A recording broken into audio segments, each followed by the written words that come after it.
ሰላም ጤና ይስጥልን። በዛሬው ኢትዮ ፋይናንስ ዝግጅታችን ለመንግስት ሰራተኞች እጅግ ተስፋ ሰጭና አስደሳች መረጃ ይዘን ቀርበናል።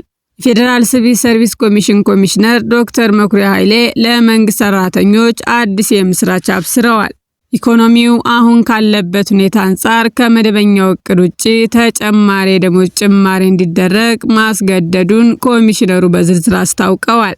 ዝርዝር መረጃውንና በቀጣይ የሚደረጉ ማሻሻያዎችን አብረን እንመለከታለን። ለቻናሉ አዲስ ከሆናችሁ ሰብስክራይብ በማድረግ የቤተሰባችን አባል ይሁኑ።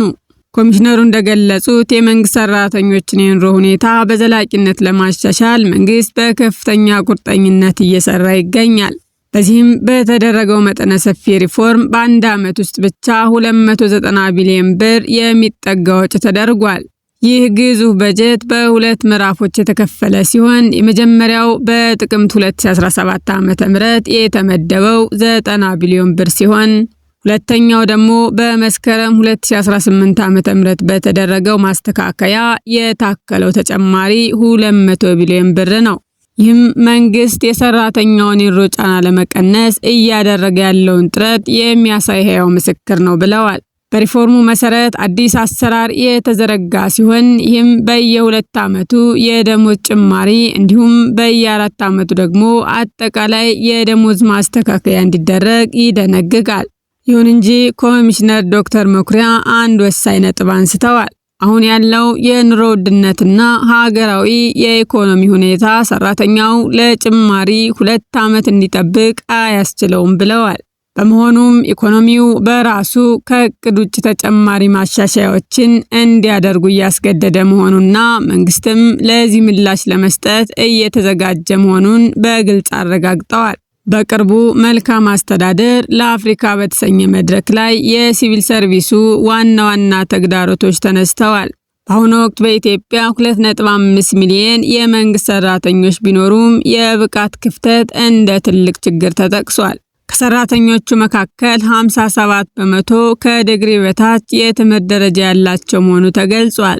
በተጨማሪም በተደረገው የፖለቲካ ፓርቲዎች ውይይት ላይ እንደ ነጻነትና እኩልነት ፓርቲ እና የኢሶዴፓ በዶክተር ራሄል የሚመራው ያሉ ፓርቲዎች ጠንከር ያሉ ሀሳቦችን ሰንዝረዋል።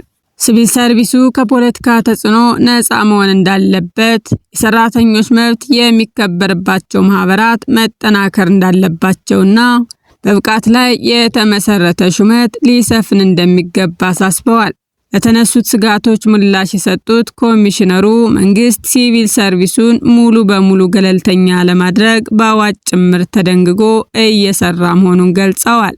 በተለይም አገልግሎት አሰጣጥ ላይ የሚታየውን ብልሹ አሰራርና ሙስናን ለመከላከል በሚስጥራዊ ክትትል ስርዓት ጥብቅ ቁጥጥር እየተደረገ መሆኑን አስታውቀዋል። ይህ ማሻሻያ በትክክል ከተተገበረ የኢትዮጵያ ሲቪል ሰርቪስ ለሌሎች የአፍሪካ ሀገራት ጭምር ሞዴል ሊሆን እንደሚችል ተመላክቷል። ውድ የኢትዮ ፋይናንስ ተመልካቾች የዛሬው መረጃችን ይሄንን ይመስላል። መንግስት በየ2 ዓመቱ የደሞዝ ጭማሪ ለማድረግ የነደፈው ስርዓት አሁን ካለው የኑሮ ውድነት አንጻር ሰራተኛውን ይታደገዋል ብላችሁ ታምናላችሁ? ወይስ እንደ ኮሚሽነሩ ገለጻ ኢኮኖሚው አስገድዶ በየዓመቱ ጭማሪ ሊደረግ ይገባል? ሐሳባችሁን በኮሜንት አጋሩን። ቪዲዮውን ከወደዳችሁት ላይክ በማድረግ ለሌሎች እንዲደርስ አድርጉ። መሰል ወቅታዊ መረጃዎች በፍጥነት እንዲደርሷችሁ ቻናሉን ሰብስክራይብ ማድረጋችሁን አትርሱ። በሚቀጥለው ቪዲዮ እስክንገናኝ ቸር ሰንብቱ።